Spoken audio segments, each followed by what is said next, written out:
is Ina. Good morning. Hi, everybody. Good morning. So you actually, you've got a PhD in engineering in carbon dioxide refrigeration. Is that correct? Correct. And a master's in sustainable energy. So you've spent a lot of time studying. And working also. And working. You're very passionate about refrigeration, aren't you? Yes. And if I have to come back to my background, I just want to mention that it was a mistake. It was a great mistake, let's say that. Just coming back a little bit where I come from, I grew up in an island in Guadeloupe, tiny island in the Caribbean, and which is a French territory. And I should say I was just a very average student, okay? But compared to my girlfriends, were very good in literature, yeah? And I found myself struggling in those islands. It was not some technical schools. So I found myself struggling and saying, what will be my future?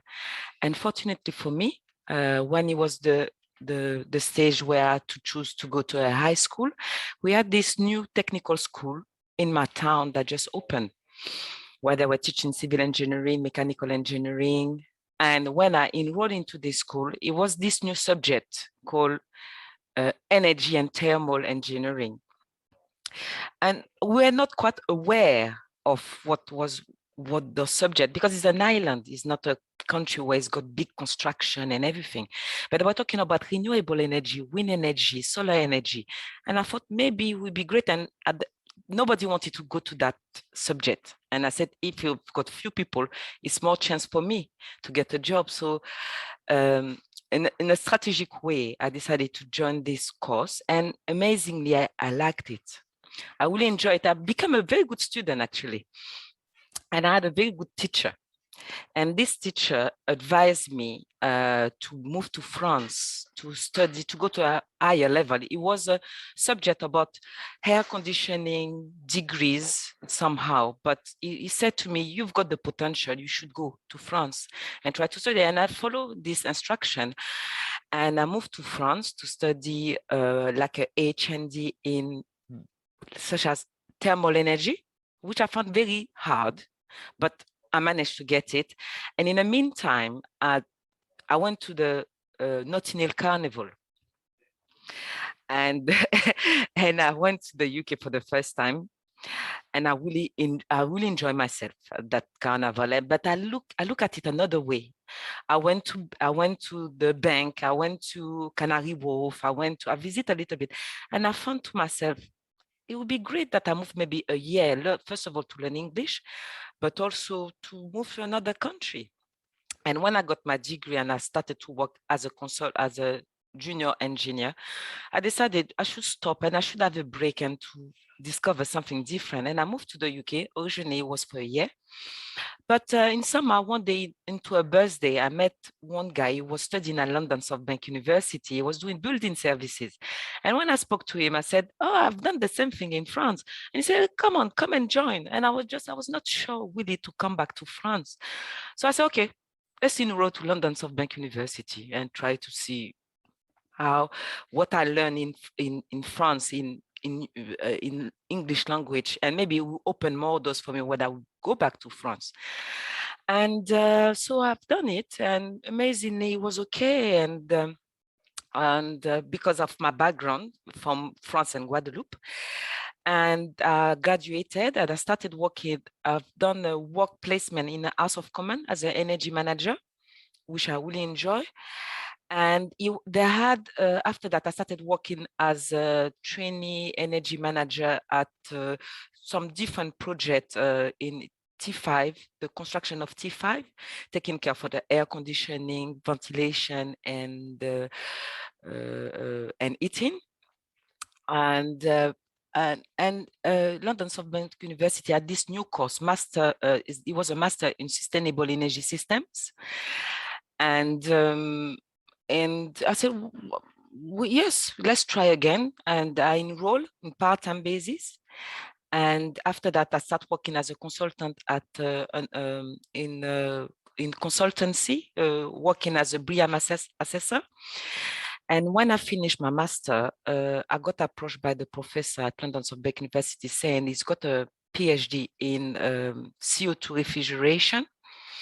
And he couldn't find any student to take over this role. And he knew that I was good in refrigeration. So he said, please, Ina, take it. And fortunately for me, and I've just moved, I just got a new place close to London Southbank University. And I was just like, all right, maybe I would, because it's close. I was just walking 15 minutes walk and I was getting at London Southbank. I said, I would save a bit of time on my sleep. And I started working, and I had another friend that was studying with me what she was finishing this PhD, Professor Alex Poin. And I started working with him and doing some amazing job at London Southbank University. And I finished my PhD. I've done a postdoc working on different projects on energy in supermarket, retail applications. And after that, it was this job as a deputy director at the International Institute of Refrigeration. I applied. One of my friends said, you should apply. And I was just like, I'm not sure that I want to go back to France. And I applied and I got successful. So since 8 years, I moved back to France as a deputy director of the International Institute of Refrigeration, where I'm promoting refrigeration, the technology and use of refrigeration worldwide. And I think it was an amazing journey, which where I took the opportunity to promote refrigeration in developing country and developed countries, and also to promote refrigeration to the young people.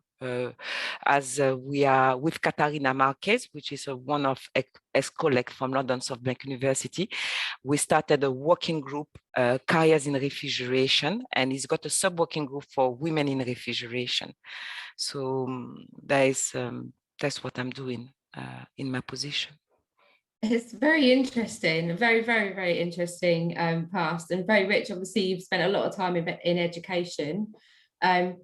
I doubt there were very many women studying the same subjects when you were studying. No. Mostly there was only maximum 5. Through my study, always maximum 5 girls studying. And in a workplace, except when I was working in this consultancy office, multidisciplinary, it was a little bit more. But in terms of studying and working as engineers, very few, very, very few. Like maybe one or two. Maximum 3 or 5. It is like that, isn't it? But you say you left your home to go and study a technical course. Was there someone or something that inspired you to follow that route, or was it simply because you were very, very interested in?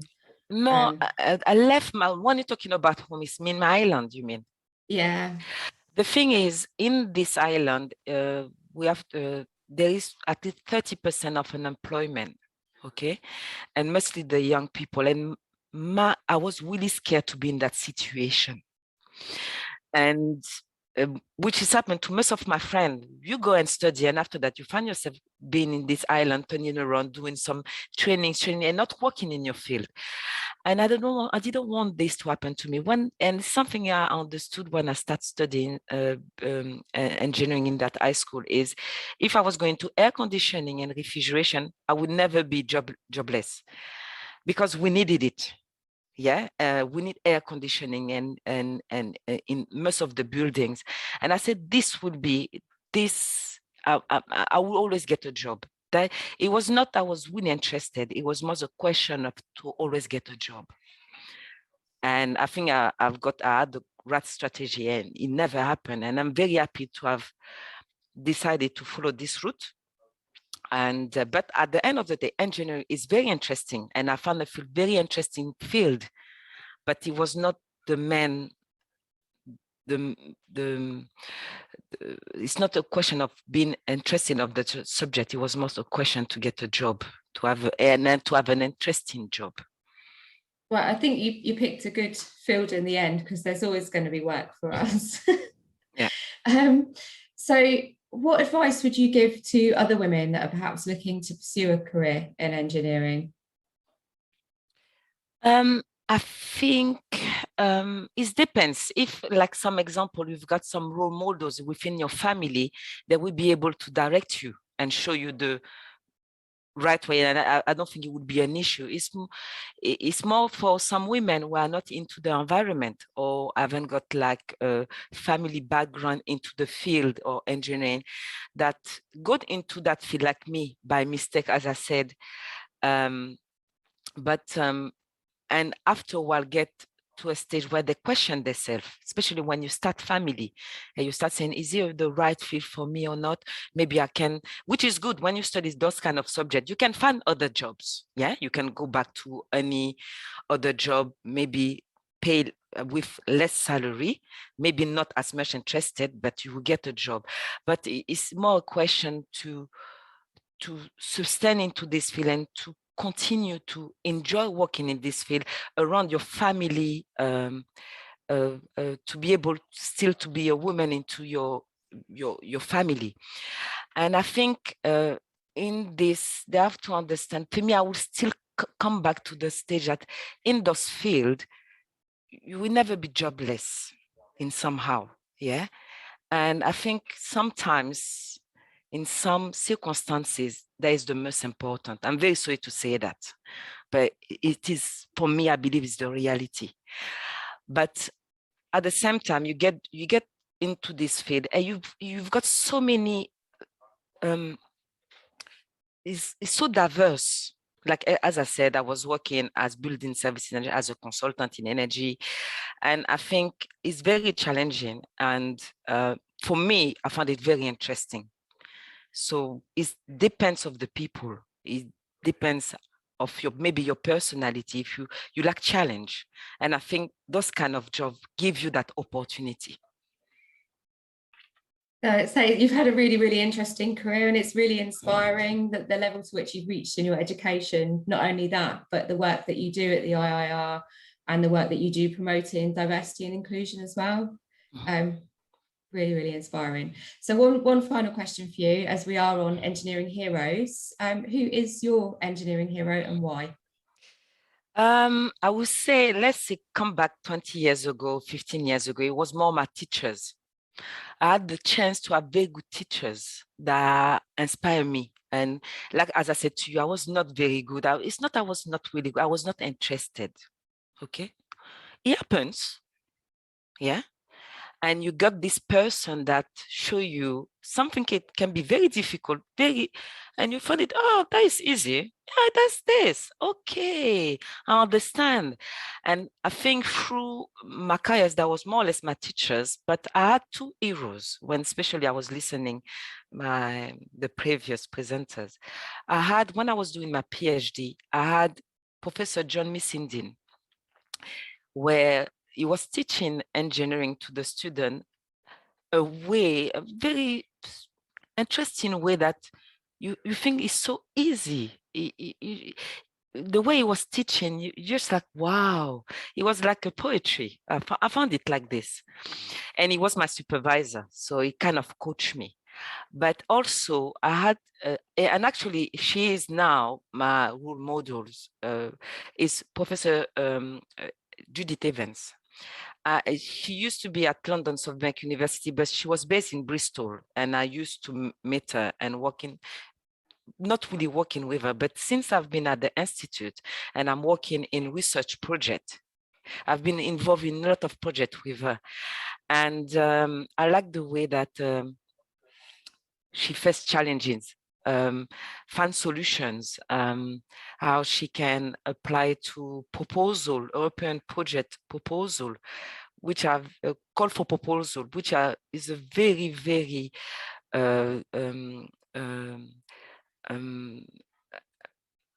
very difficult process to apply to.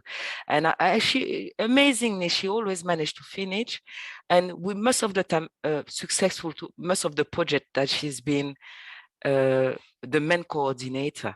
So for me at the moment, she's my role model. That's really good, and thank you for sharing those with us, and for being a engineering hero yourself as well, and a role model to so many people. Thank you for joining us today. Thank you.